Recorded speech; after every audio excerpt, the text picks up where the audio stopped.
What's up everyone, Lion Roar here, and in episode 9 of the Beginner's Guide to Gods Unchained, we are going to cover all of the game currencies.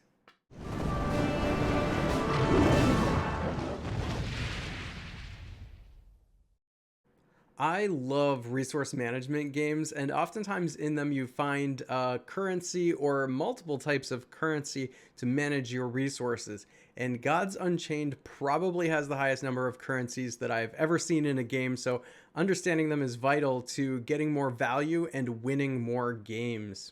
First, we have to just take note of what a currency is. I think, you might think it's self-explanatory, but simply put, it is a medium of exchange. It's something that you're going to use in the game to trade for something else.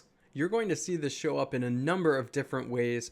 For example, mana, which is one of the most basic aspects of Gods Unchained.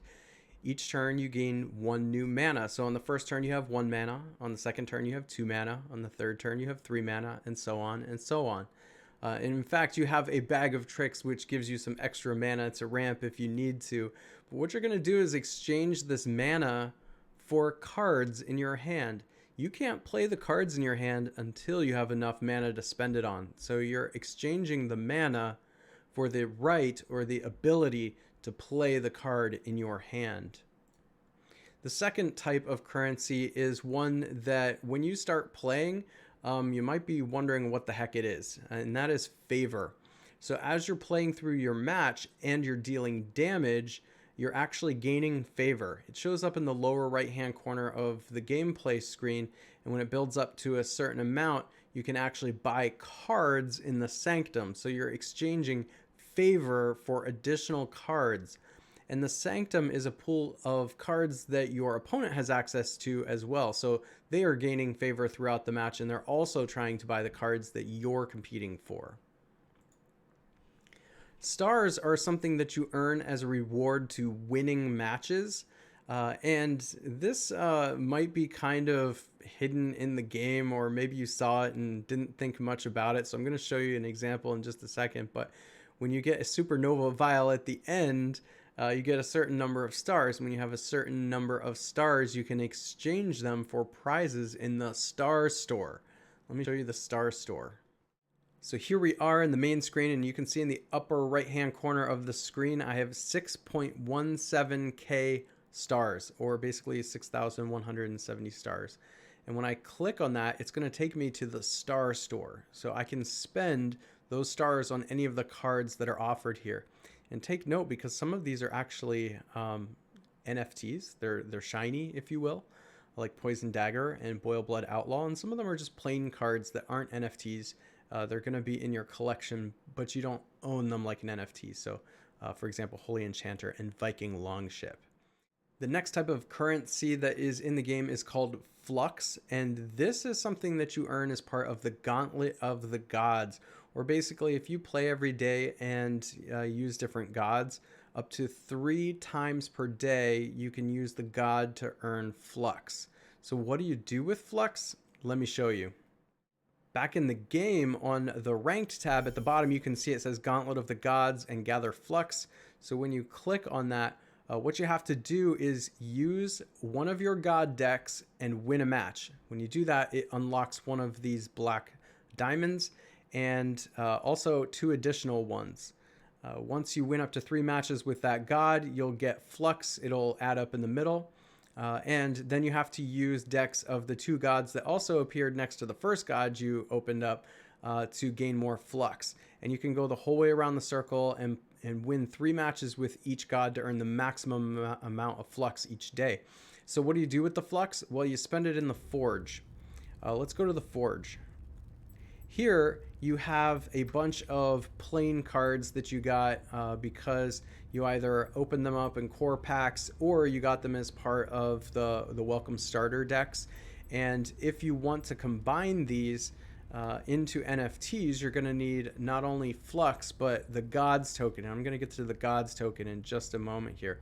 But let's say I want to combine my Skeleton Heavies to create this Meteorite NFT card. I would need Flux to be able to do that. You can see 20 Flux to combine those cards to make an NFT. And this is often how people will play the game for free and play to earn, because they will get these cards in free packs, combine them, make NFTs, and then sell them on the marketplace for Ethereum, which is another type of currency we're going to get to in just a moment.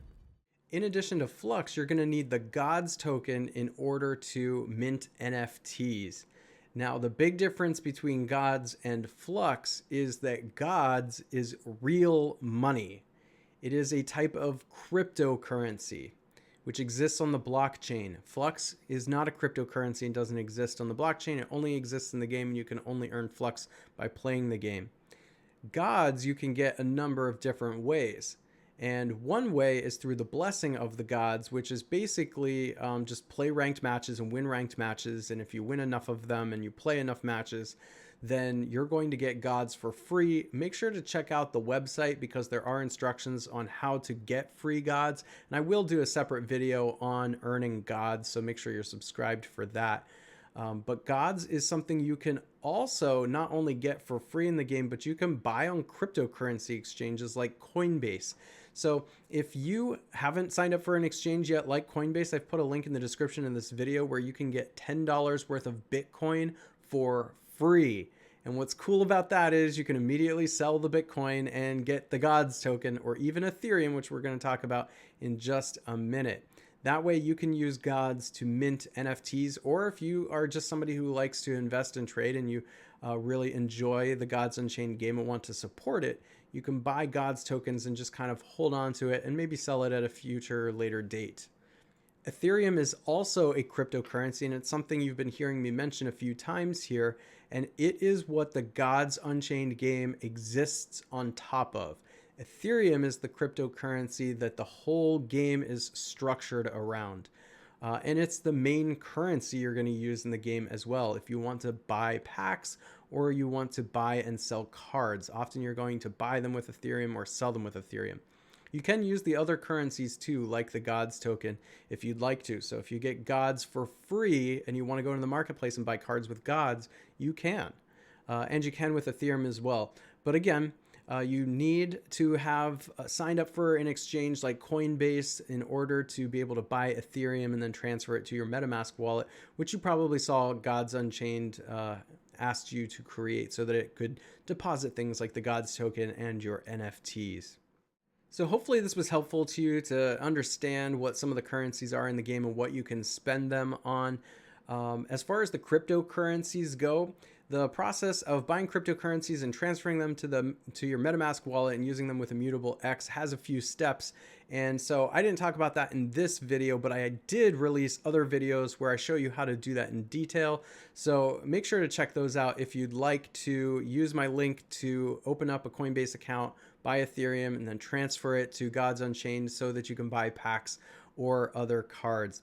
If you enjoy videos like this and you find them helpful, please consider hitting that like button and subscribing along with that bell notification button so that you know when I drop new videos or go live, and I will catch you in the next one.